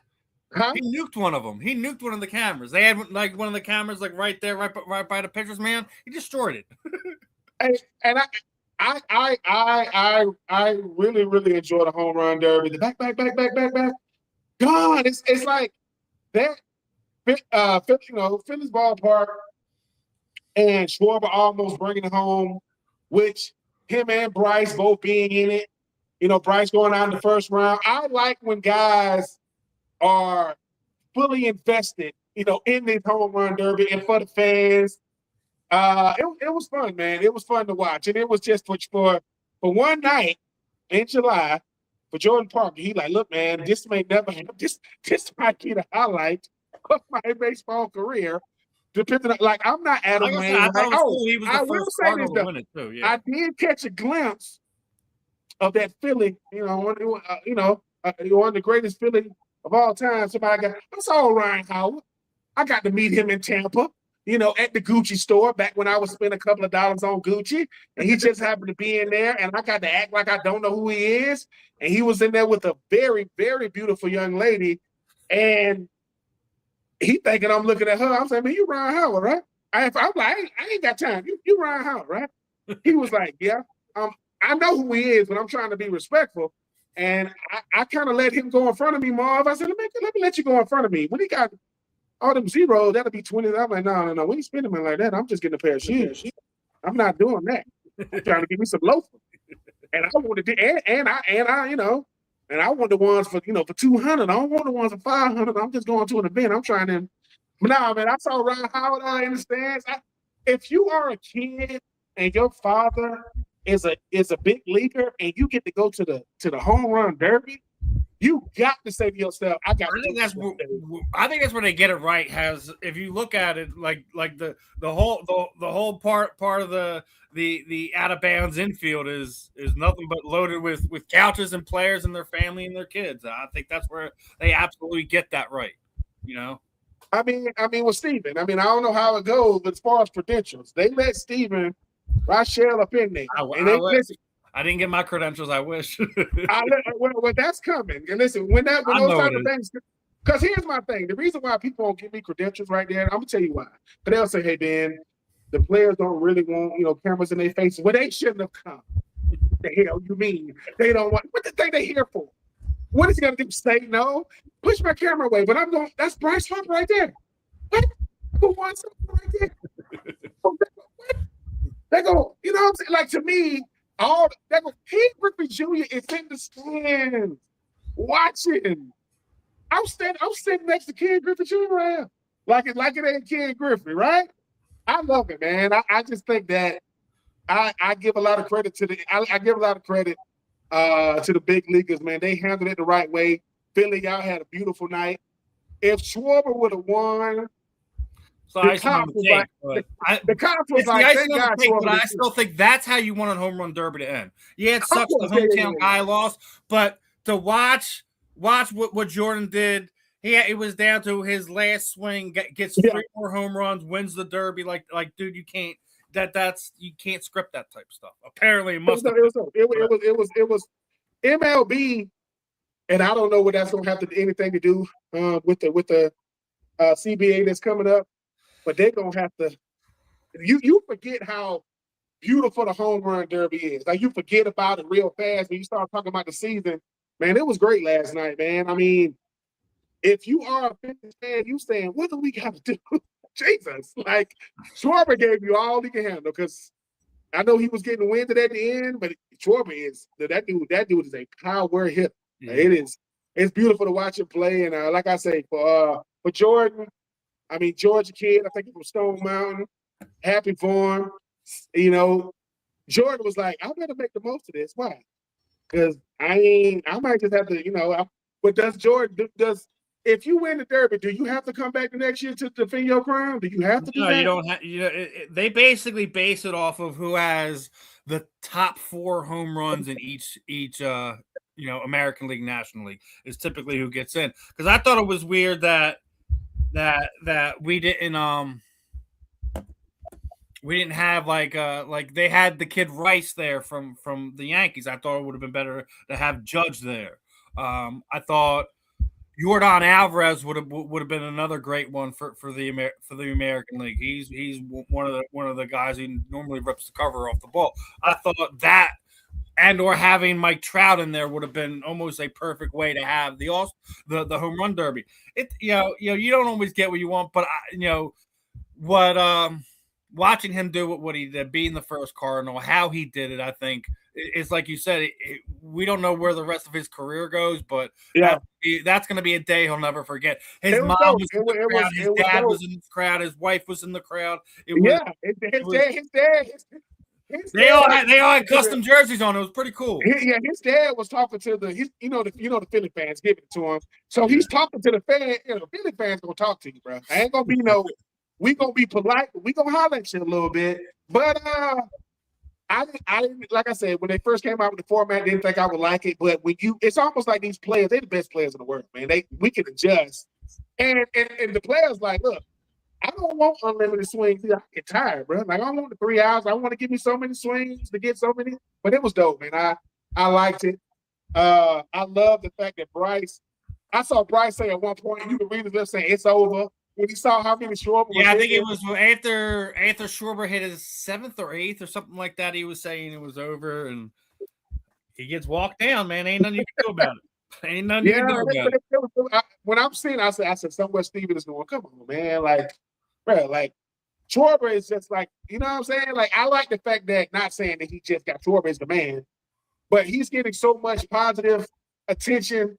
The player he is, the person he is. You want to know the funny part? This is the second time that Kyle Schwarber has been the runner-up and had somebody going in the final round, like their last handful out swings, etc., to just go and walk him out. He had 6 home runs with 6 swings to go, right?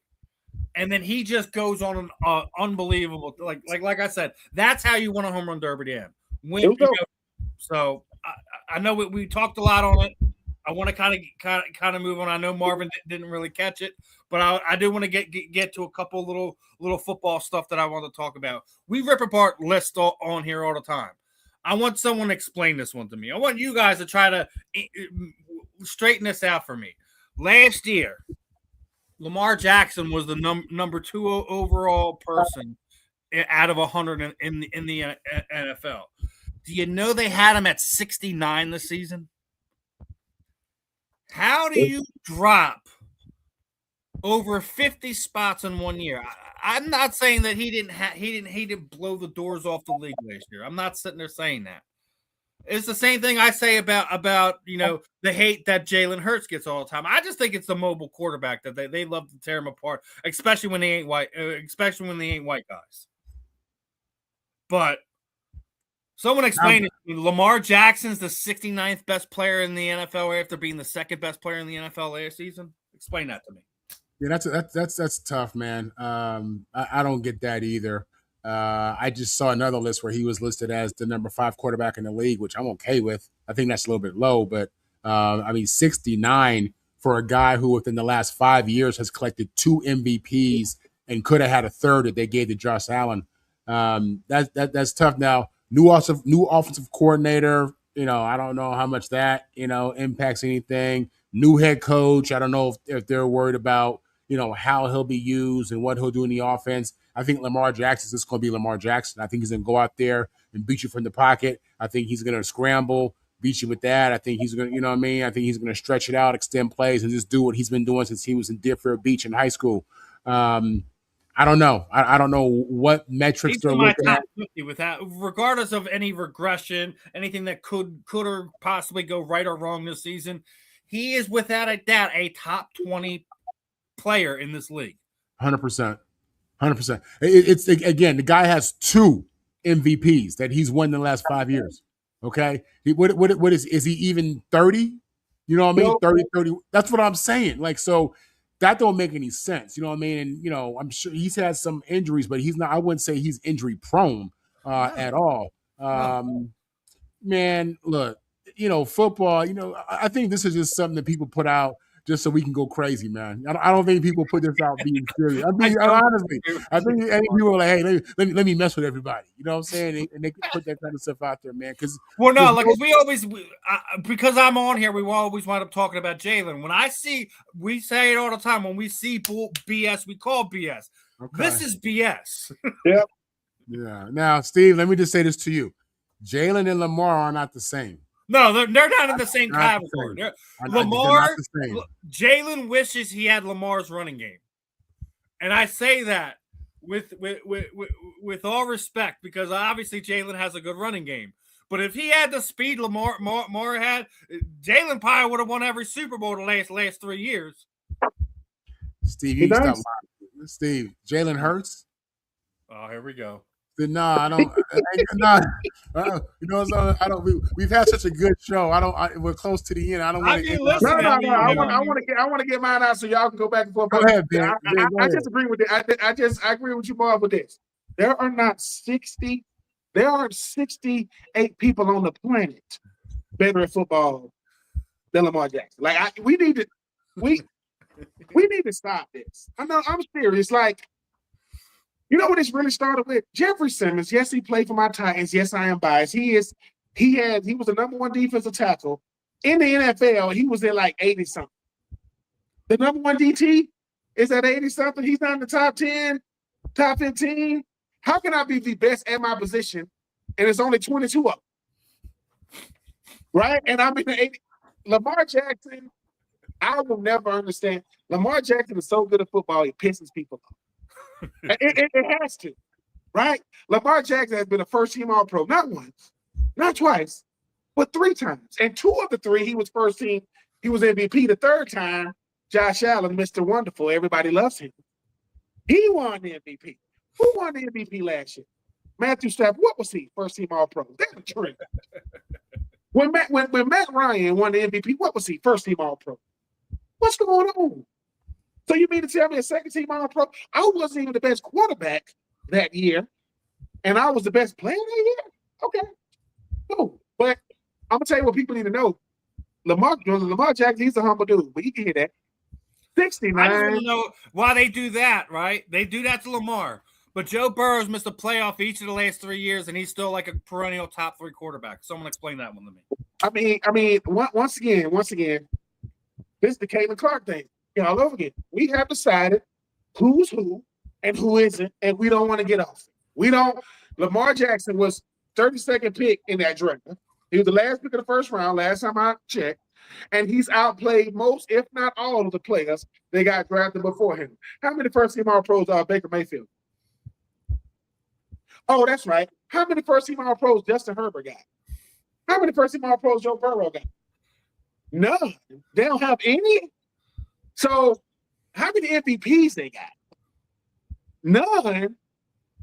And so, when we get to talking about what Lamar Jackson is, people cannot get. And people say, "Well, I didn't think he was going to be that good in college. I mean, in the NFL." Did you see him at Louisville?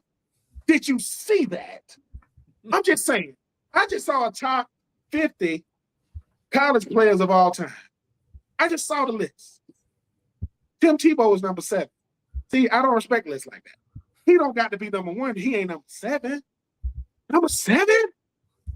You think that's too low? Yeah, it's too low. You want me to give you context real quick, Marv? Oh man, here we go. No, hold on. We're about to start another debate within another debate. Marv, you're going to appreciate this. In the history of the SEC, who has the most rushing touchdowns?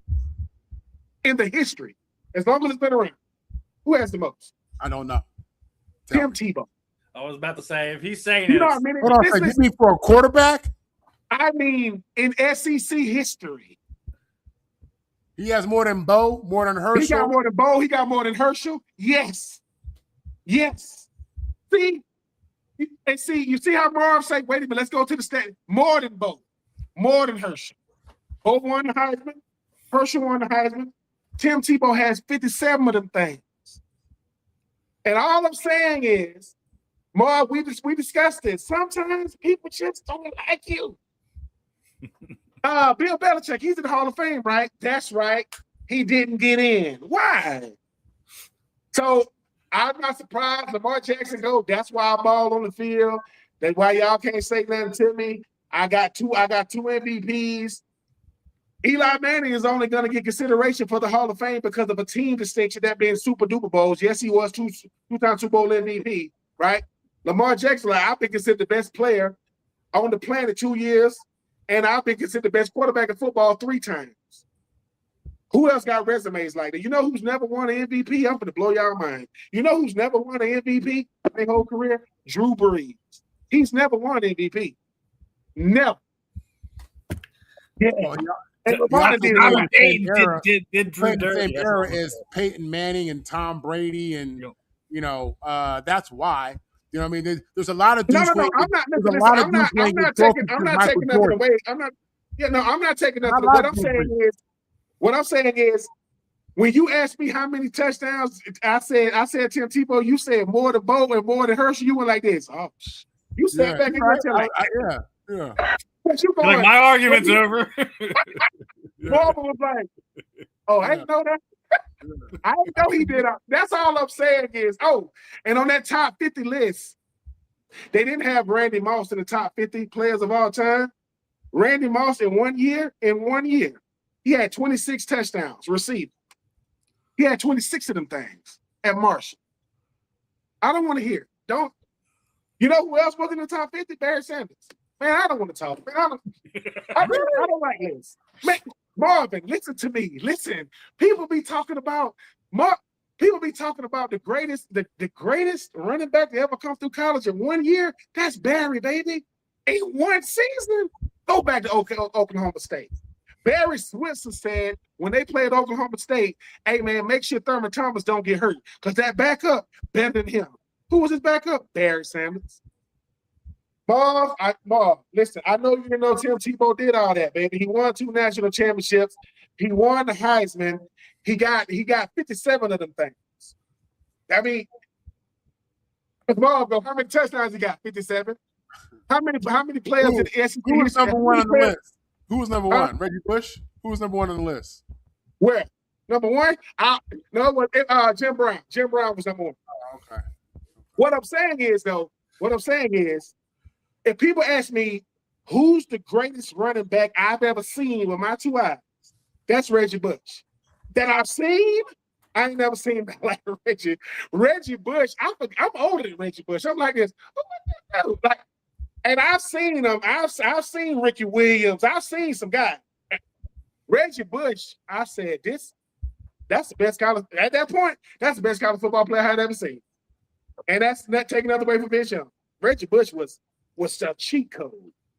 And all I'm saying is, yeah, absolutely. And all I'm saying is, when you get to talking about, hold on, I don't want to, hold on, because I did say Tim Tebow had to, hold on, most rushing touchdowns in SEC, in SEC history. Hold on, I don't want to rushing touchdown leaders. I don't want to say this wrong because people like, Ben, you got that wrong. He was number 2. Yeah, I think I got that wrong. Can you see that right there? No. Y'all see that? What does it say there?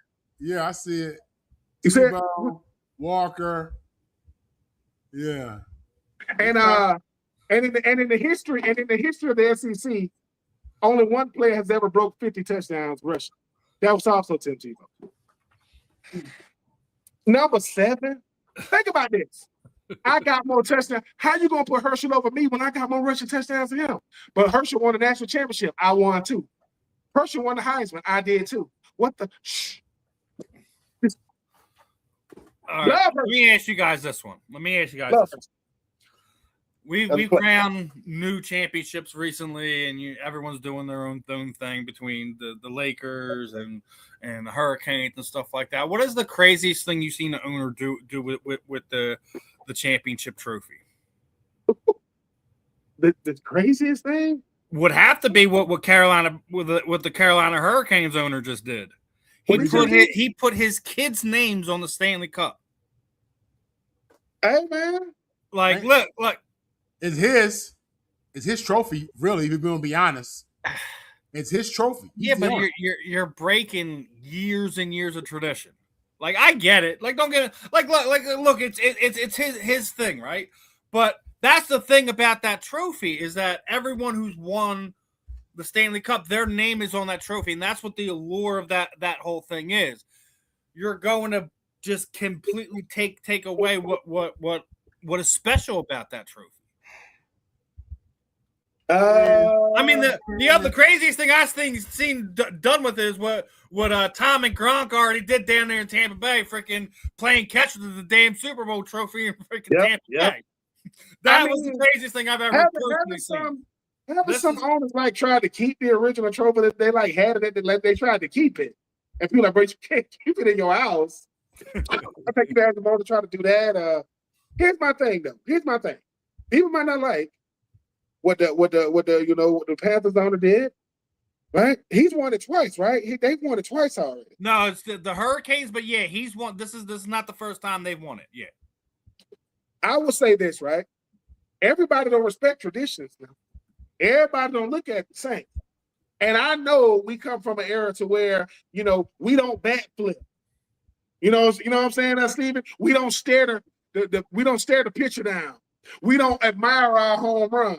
Well, don't let me hit that thing, then. I mean, it's all about when you do it. Because think about this, Steven. You are a baseball traditionalist, but it's the Phillies, it's the NLCS, it's against the Dodgers, and Schwarber just hit the game winner in the bottom of the night. You want him to stare at that thing for 30 minutes.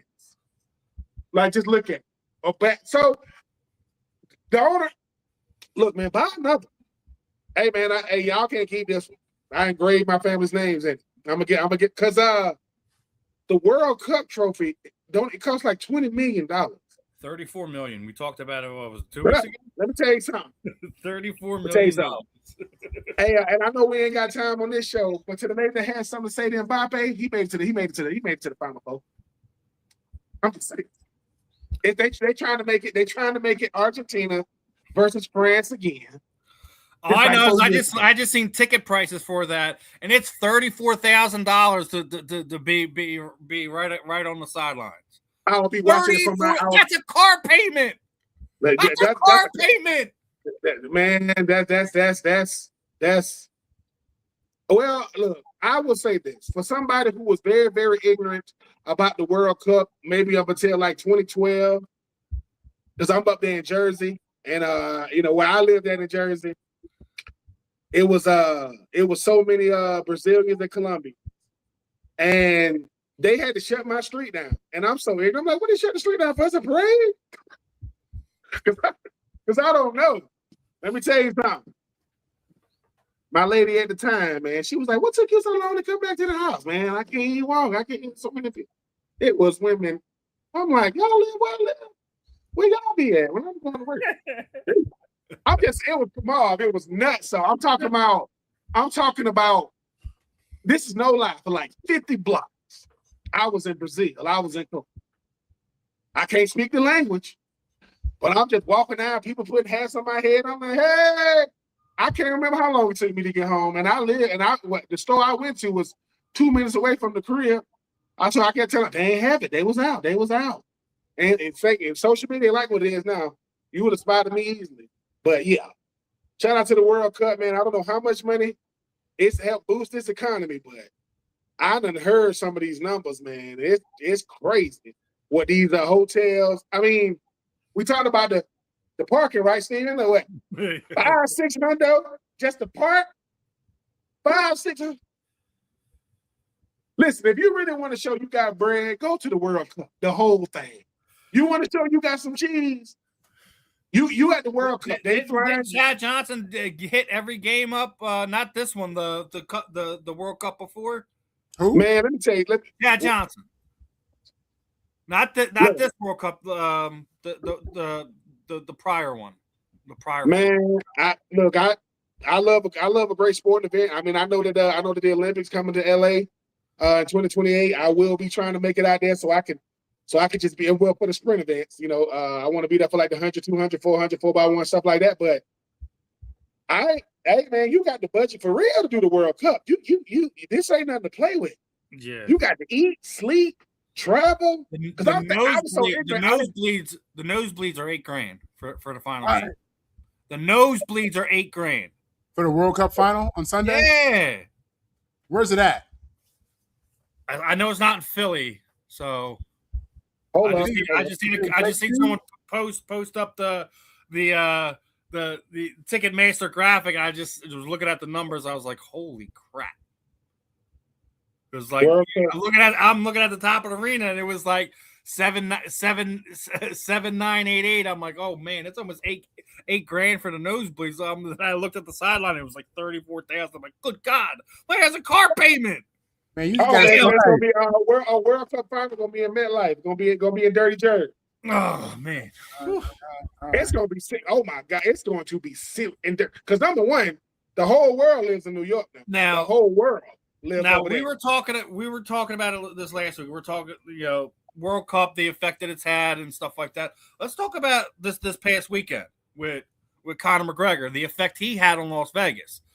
No one could book a hotel room. Period.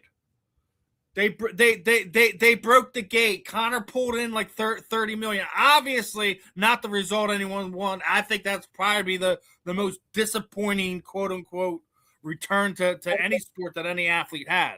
No one plans for anything like that. Obviously, for people that don't know, the fight lasted about 69 seconds. Conor ran across the cage, blew out his knee, trying to throw a jumping high kick. And he says he's going to return after he tries to rehab it. He just turned 38 years old. 5 years removed from a broken leg. Then you just blow out your knee. Man, if he comes back, I was surprised he came back this time, but being the fact that it was 5 years, I thought that maybe we obviously he wasn't going to be the same guy. Let's be clear about that. But this is a whole nother setback, and I don't know. He still has another fight under contract with the UFC.